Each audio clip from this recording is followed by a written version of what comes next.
Naya adalah seorang gadis miskin yang hidup berdua dengan ibunya di sebuah kampung kecil. Ayahnya meninggal saat Naya masih duduk di bangku SD. Sejak itu, ibunya menjadi satu tulang punggung keluarga. Setiap hari ibunya banting tulang sebagai buruh cuci dan pembantu rumah tangga. Naya tumbuh melihat bagaimana ibunya pulang dengan tubuh lelah dan tangan kasar.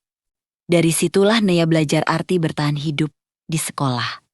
Naya sering diremehkan karena penampilannya yang sederhana. Seragamnya lusuh, sepatunya tipis. Dan ia jarang membawa bekal.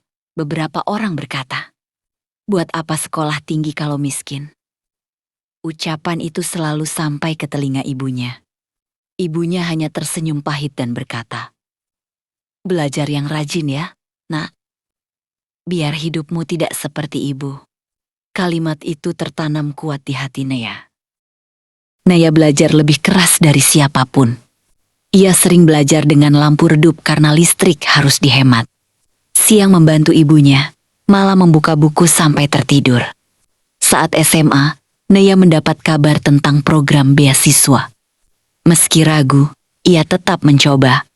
Dengan nilai rapor yang selalu tinggi dan tekad kuat, Naya akhirnya dinyatakan lulus sebagai penerima beasiswa penuh.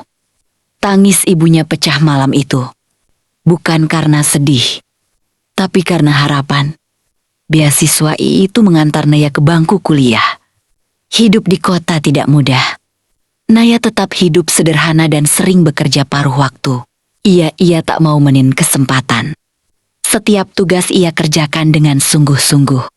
Setiap hinaan masa lalu ia jadikan alasan untuk terus maju. Tahun demi tahun berlalu. Naya menyelesaikan kuliahnya tepat waktu dan lulus sebagai mahasiswa terbaik di angkatannya. Ibunya menangis bangga saat melihat Naya di atas panggung. Setelah lulus sebagai mahasiswa terbaik, Naya tidak langsung hidup mewah. Ia memulai segalanya banner dari bawah. Berbekal ijazah dan segudang prestasinya, Naya akhirnya diterima bekerja di sebuah perusahaan ternama di kota besar. Hari-hari pertamanya di sana penuh dengan tekanan. Ia harus berjuang membuktikan kemampuannya. Di tengah lingkungan yang diisi oleh orang-orang hebat. Namun, karena Naya sudah terbiasa hidup dalam kesulitan, rasa lelah baginya bukanlah alasan untuk menyerah begitu saja. Sedikit demi sedikit, hasil kerja kerasnya mulai terlihat. Dan ia pun dikenal sebagai karyawan yang jujur, disiplin, serta bertanggung jawab. Beberapa tahun berlalu, Naya mulai dipercaya untuk memegang tanggung jawab yang lebih besar. Jabatannya naik secara perlahan, yang diikuti dengan penghasilan yang semakin membaik. Hal pertama yang dilakukan, Naya saat sukses bukanlah membeli barang mewah untuk dirinya sendiri. Ia justru memilih untuk mengirimkan lebih banyak uang kepada ibunya karena ia ingin sang ibu berhenti bekerja terlalu keras. Untuk pertama kalinya dalam hidup, ibunya kini bisa beristirahat dengan tenang, tanpa harus memikirkan biaya hidup untuk esok hari.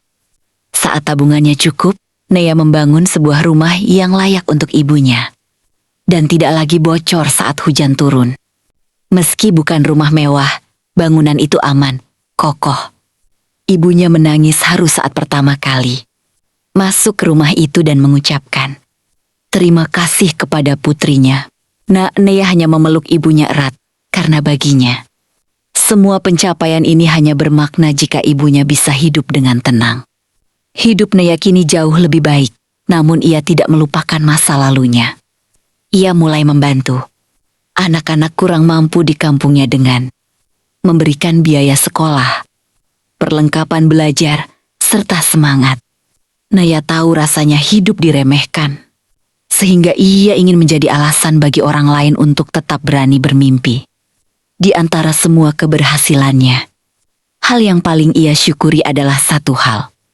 Ibunya tidak perlu lagi banting tulang demi bertahan hidup.